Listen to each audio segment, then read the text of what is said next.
आपण पाहतात BN news Badlapur नामा। बदलापूर जवळील रिंग रोड परिसरात गेल्या अनेक महिन्यांपासून पाईपलाईन टाकण्याचं काम सुरू आहे। मात्र खोदकामानंतर रस्ता दुरुस्ती न झाल्यामुळे या परिसरातील रहिवाशांना अनेक समस्यांना सामोरं जावं लागतंय।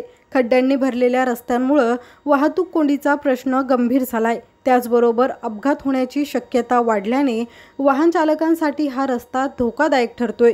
खड्ड्यांमुळे निर्माण होणारी धूळ स्थानिकांच्या आरोग्यावरही विपरीत परिणाम करते। या धुळीमुळे नागरिकांना श्वसनाच्या समस्यांना सामोरं जावं लागतं। त्यामुळे संबंधित प्रशासनाने लवकरात लवकर समस्येचं निराकरण करावं अशी मागणी स्थानिक नागरिकांमधून केली जाते।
अशाच प्रकारचे नवनवीन व्हिडिओ आणि बातम्या पाहण्यासाठी चॅनलला लाईक, शेअर आणि सबस्क्राईब करायला विसरू नका।